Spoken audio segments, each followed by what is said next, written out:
Unfortunately, another typical Tuesday night at the Academy for Navy Lacrosse. I give a lot of credit to VMI for how hard those guys played. I saw it on film that they're not the team that the past two scores show they are. They're good. They got some really good players, and they played really, really hard. Their face-off guy did a good job, and I don't want to say neutralized Zach and Colin, but certainly made it difficult there to just gain control. I thought our ride in the first half was terrific, and if we didn't have that, I think we would have felt a lot different going into halftime. We felt like we had some momentum, and we felt like we just had to keep chipping away, and things were going to open up, and luckily they did in the third quarter. Why would you feel you came out slow, Joe? They jumped out to a 3-0 lead. Anything in particular? It's all on them. They outplayed us. It's a credit to VMI. They outplayed us in the first few minutes, and that's something, since I've been here and even going back, Mark Goalie will tell you over the course of the last 25 years, Tuesdays are a challenge here because these kids have so much on their plate, and it is an excuse, and it's something that we have to do a better job trying to figure out how we can perform better on Tuesdays when these kids have class and have things to do, but we just haven't consistently performed well on Tuesdays or midweek games here. But most of it, truthfully, Wags, is those kids from VMI, they came out and played really well in the first 5 minutes. I got to give them a ton of credit. Joe, what did you think of the first few minutes of the second half to kind of seize control? Yeah, I thought that, Mac played like a senior. Will was extremely aggressive and was smart. He's growing into a really good attackman. And I said to them at halftime, it's your maturity and composure and your poise is going to allow us to win this game. And I felt like they were aggressive, but they were aggressive in the right spots, and they finished their shots. They finished their shots. They got to the cage and they scored. And that the last game and a half here, it was tough sometimes. What prompted the goalie switch? Performance. We shuffled the lineup a little bit on the second midfield as well. There's some other guys playing some short stick, and it's still early in the season and trying to find the right lineup. I thought that Dan wasn't playing the best that he can, and it was probably the toughest decision I've had to make here. Truthfully, Dan took it like a champion. Ethan's been playing great all year, and these guys will tell you in practice. They felt confident, and I think there was kind of an elephant in the room with all of us that we felt like Dan wasn't playing as well as he could. And when I talked to him about it, and I told him in person yesterday, and then I spoke to him again last night, he was extremely honest about it, and he understood why.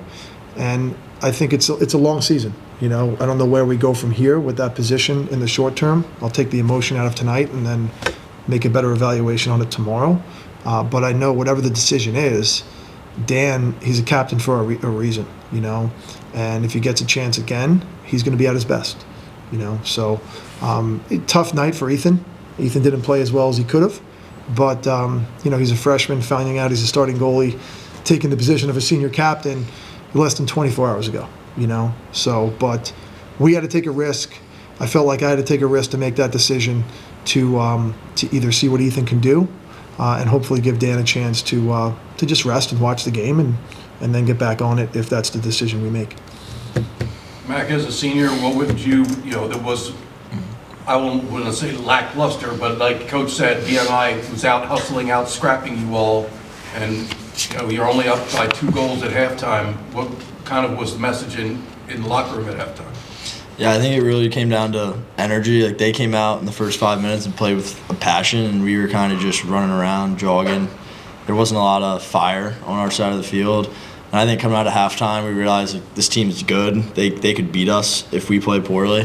And we came out and did what we needed to do. And I think it's really just energy. Like, they scored 3, and we scored, I think, 5 in a row because we realized they're good, and we need to attack, and we can't just play like 50%. It needs to be full go every game. I think that's the difference. You surpassed 100 career points, and tonight that's a nice milestone. What a Stacy 30 other players in Navy history? He's the 39th. 39th player in Navy history. What can you say about that? Yeah, I think it just comes down to the coaches and my teammates put me in good spots. Like tonight, I got a lot of assists, but it's really I wasn't even dodging. Guys were dodging, throwing me the ball, and I throw it inside. And we have good attackmen like Will and Alec who bury the shots, so it makes it easy for me. Did you score 100 points in high school? I think so. I think you did too. Yeah. Congratulations on that. That's a pretty good accomplishment, you know. So, Thank you. Great job. Well, a career high 6 goals. What can you say about that? I think our team showed flashes of what we can be tonight. I think there was moments, especially offensively, where we were really moving the ball well and burying good shots. And I just think this team has a lot of potential to do a lot of things that we want to do. And I haven't felt really so good about a team in my 2 years here since this team. AJ, Coach was talking about these Tuesday games and just Yeah. everything that's on your plate and all that. Just how tough is it for a player to be dealing with a Tuesday game here? Yeah, I mean, where you have to go to class all day. Yeah. I mean, I feel like we can make that excuse that we came out slow because it's a Tuesday game, but like those guys got on a bus and drove over here, got off the bus. They showed up later to the stadium than we did. So, I mean, they threw the first punch, and hats off to them for that. It's definitely a good learning curve for us, right? Like we still ended up winning by a good margin, but on Saturday, if we do that again, then we won't be able to come back. So it's definitely a good learning point for us. I'm not saying it's good that it happened, but it definitely is a little eye-opening for us as a defense.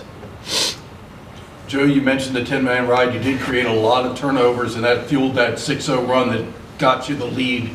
Then the goalie scored from the other end of the field. I think he took it off after that? We went to a little bit of an adjustment. We stayed in it when we came out of halftime for a few. Once the game was separating, I didn't want to create chaos. I felt like we played too fast in the first half. Honestly, I think that took us out of rhythm. We were overly aggressive in the ride, and then we made some really bad decisions in transition, and the game got too up and down, you know. It's kind of like out kicking your coverage on the punt team, and I felt like that a little bit in the first half, you know. So I wanted to try and peel us back a little, but still have that aggressiveness. So we made a little bit of an adjustment in the ride in the second half, and it didn't get as crazy. And again, it goes back to these guys being much more mature and composed in those situations where it looks like it's a green light, but we got to make sure that it's not a red light where we turn it over, you know. So. Can you talk about how much better you're going to have to play on Saturday to beat a Penn State team? I mean, absolutely. We're going to have to play better in every game moving forward, you know. And these guys know that, right? We talk about productive paranoia here, and I just talk to them about the difference between being scared and being afraid. And it's okay to be scared. It's not okay to be afraid. Like, we've got to use this as an opportunity to have that fear, right? And then take that fear and go to work. But also, you know, Will makes a good point. There were some flashes that there's some good things here. You know, and we saw that on Saturday, too, against a great Towson team in a really good college lacrosse game. Every team's a work in progress this time of year. And Penn State certainly last Saturday played as well as any team early in the season. But they're still learning and growing, as are we. And we know it's going to take I don't want to say monumental, but certainly a much better effort to compete against a team that's been in the Final Four 3 of the last 4 years. You know, we're excited for it. We're up for the challenge. I'm excited to get back to work tomorrow with these guys. All right. Okay, good. Thank you.